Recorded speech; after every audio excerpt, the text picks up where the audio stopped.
Assalamualaikum warahmatullahi wabarakatuh. Perkenalkan, nama saya Siti Marsia dengan NIM PO713201251206. Saya akan membahas materi mengenai melakukan presentasi mengenai fungsi bahasa dan adapun 4 contohnya: ekspresi diri, adaptasi sosial, kontrol sosial, kultural atau pengenalan budaya. Saya akan membahas materi yang pertama, melakukan presentasi mengenai fungsi bahasa. Bahasa adalah alat komunikasi yang sangat penting dalam kehidupan sehari-hari. Dengan bahasa ini, kita dapat menyampaikan pikiran, perasaan, dan keputusan kita kepada orang lain. Namun, bahasa hanya sekadar alat komunikasi, tetapi juga memiliki fungsi yang lebih luas dan kompleks. Dalam melakukan presentasi mengenai fungsi bahasa, kita akan membahas tentang fungsi bahasa yang dalam menggunakan perspektif untuk mencapai tujuan kita. Sedangkan bahasa yang sopan dan santun, membantu membangun hubungan yang lebih baik dengan orang lain. Gunakan bahasa yang kreatif dan imajinatif, untuk membantu mengungkapkan pikiran dan perasaan kita dengan yang lebih unik dan menarik. Komunikasi yang efektif menggunakan bahasa yang jelas dan akurat untuk menyampaikan informasi dan gagasan. Dan yang kedua, ekspresi diri dan efektif menggunakan bahasa yang efektif dan imajinatif untuk mengungkapkan pikiran dan perasaan kita. Yang kedua, ekspresi diri. Ekspresi diri adalah kemampuan untuk mengungkapkan perasaan, emosi, dan pikiran kita secara efektif atau autentik. Dengan menggunakan bahasa yang tepat, kita dapat mengungkapkan diri dengan lebih jelas dan akurat.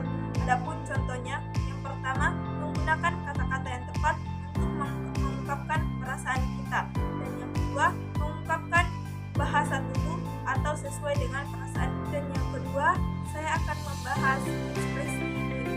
Apa itu ekspresi diri?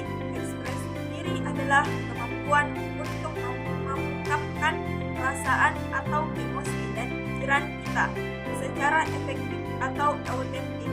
Dengan menggunakan bahasa yang tepat, kita dapat mengungkapkan diri kita dengan lebih jelas. Dengan adapun contohnya, yang pertama, menggunakan kata-kata yang tepat untuk mengungkapkan perasaan kita, dan yang kedua, menggunakan bahasa yang kreatif dan imajinatif untuk mengungkapkan pikiran kita. Dan yang kedua, adaptasi sosial. Apa sih itu adaptasi sosial? Adaptasi sosial adalah kemampuan untuk menyesuaikan diri dengan lingkungan sosial dan membangun hubungan dengan orang lain. Dengan adapun contohnya, membangun bahasa yang sopan dan santun dan berinteraksi dengan orang lain.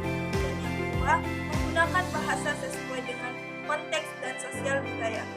Dan yang ketiga, kontrol sosial. Kontrol sosial adalah kemampuan untuk mengontrol perilaku orang lain yang melalui bahasa. Dengan menggunakan bahasa kita yang tepat, kita dapat mempengaruhi perilaku orang lain dan mencapai tujuan kita. Contohnya, yaitu menggunakan bahasa yang persuasif untuk mempengaruhi orang lain. Dan yang kedua, menggunakan bahasa yang tepat dan tegas untuk memberikan instruktur atau perintah. Dan yang terakhir, kultural atau pengenalan budaya. Kultural adalah kemampuan untuk memahami dan mengenal budaya lain, serta mempertahankan dan mengembangkan budaya sendiri. Adapun contohnya, yang pertama, menggunakan bahasa yang sesuai dengan budaya dan tradisional. Yang kedua, menggunakan bahasa yang efektif untuk mempertahankan dan mengembangkan budaya sendiri. Dan yang ketiga, menggunakan bahasa yang efektif dan untuk memahami dan mengenal budaya lain. Dengan demikian, memahami bahasa dan menggunakan bahasa dengan efektif dapat membantu kita melakukan presentasi yang lebih baik dan berbagai aspek kehidupan, termasuk ekspresi diri, adaptasi sosial, kontrol sosial, dan kultural atau perlengkapan budaya. Demikian presentasi saya. Mohon maaf apabila ada kata yang salah. Saya akan memberikan contoh. Jalan-jalan ke Kota Malaka. Jangan lupa beri kritik. Terima kasih sudah menyimak sampai akhir. Mohon semoga ilmu hari ini bermanfaat. Sekian dari video saya. Wassalamualaikum warahmatullahi wabarakatuh.